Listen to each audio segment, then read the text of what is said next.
How we going, guys? I'm Brent Fury and you are watching the Ashby Tapes, of course, a channel where we talk about men's fashion, fragrance, and wellness. So if you're interested in any of that, make sure to hit that subscribe button down below. I would truly appreciate it. About 2 years ago, I made a video on a shoe called the Axel Arigato Clean 90s sneaker, and currently it has 20,000 views, which is the most views I've ever gotten. So I thought it'd be disrespectful if I didn't make an update 2 years later on the sneaker to see how it's holding up. Today we're gonna be kind of doing a review after 2 years, and we're gonna be looking at the quality, the comfort, and the versatility that I've gotten out of the sneaker in a 2-year period. I have worn these a heck of a lot. I also have another pair of the Clean 90s sneaker, so that might give a little insight on how much I like them, but we will see how these things played out over 2 years of fashion changing, how the styles have changed. I'll give my personal opinion on it, and also tell you a little bit more about the shoe. So if you're interested in it, let's go.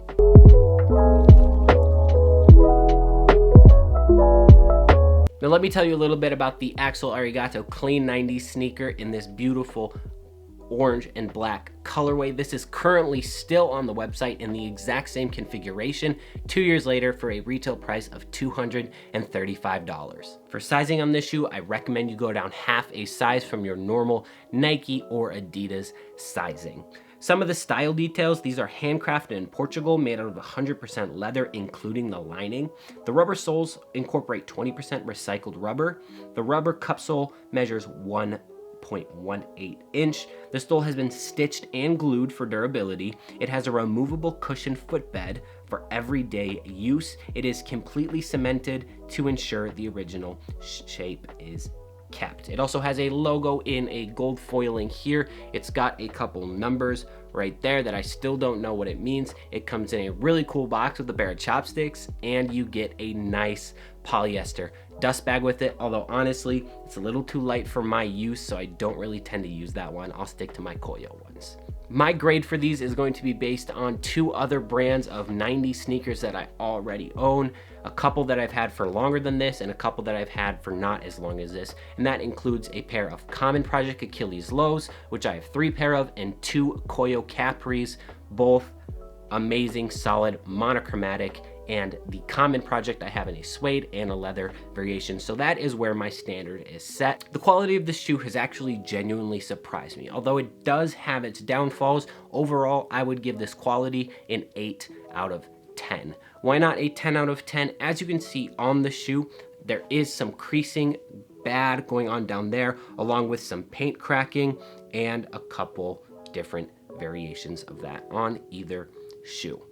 They do cement this shoe completely, so it does hold its shape, but it doesn't move as naturally with your foot as a Koio or a Common Project would, making this shoe a little bit more stiff and a little bit harder to break in. I'm very impressed with how this interior is holding up to my feet. I tend to be very hard on my shoe because I think shoes are meant to be worn, and if you baby a shoe, you're not doing the shoe its justice. When you buy a nice shoe, you want it to last forever and you want it to look good the whole time, and this shoe has done a very good job at this. Now, I do remember on the comfort side of things, these were really hard to break in, which usually is a red flag when it comes to the quality of a shoe. But overall, I've been very impressed, and I would give it an 8 out of 10, just like I said. Axel Arigato, you make a good shoe. When it comes to the sole of the shoe, the sole has actually held up really nice, and that is being non-margum outsoles, with margum being the standard like you would find on a Koio or a Common Project. Let's move on to comfort, where Arigato has the least accolades in my head.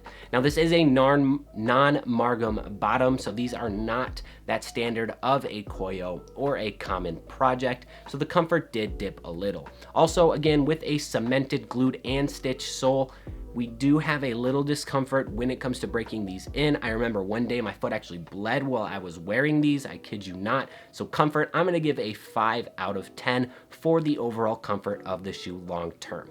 Now, that is not to say they're uncomfortable, but when placing this in the realm of Common Project and Koio, which the Koios are really only gonna run you another $65 maybe, these do not hit that standard in my opinion.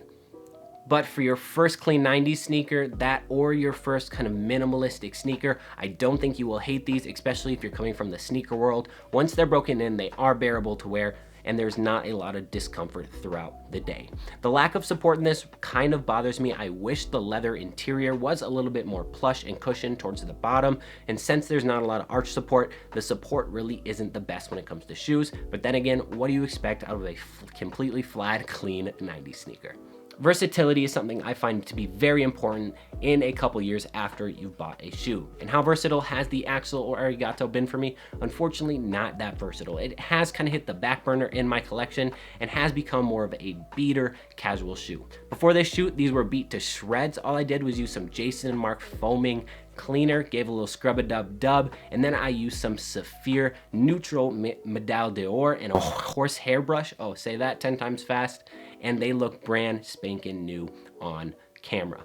It is a great quality product, so you can clean them up really easily, and that is a plus in the versatility point. The off-white midsole on there is fantastic. I love that color contrast, along with the suede toe is great, although it does dirty a lot quicker than the rest of the shoe, naturally because it's suede.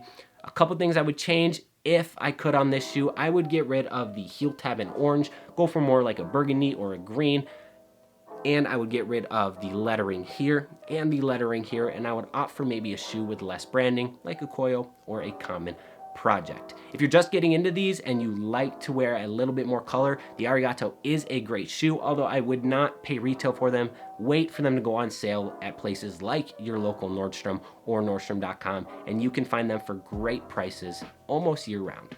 If you're just looking to get a pair of Axel Arigatos, go for an all-white pair. I think it'll serve you so much better in the long term. You'll wear them more. I think you'll dress them up more. You can still wear them just as fine casually, and I think you'll just get more wear out of them. Although now not worn as much, the Axel Arigato Clean 90 sneaker has been a great shoe, and overall I would give it a 7 out of 10. So a good shoe that's not worth the retail price. If you find it on sale, super easy cop, and I would recommend them. Thank you guys so much for watching that review on the Axel Arigato Clean 90 sneaker 2 years later. I can't believe it's been that long. It feels like it just was a blink of an eye. It was phenomenal. Overall, good shoe, not worth the retail price. I hope you guys liked the video. If you did, give me a like down below and subscribe. I would truly, truly appreciate it. I will see you guys in the next one. I love you. Jesus loves you even more. Peace out.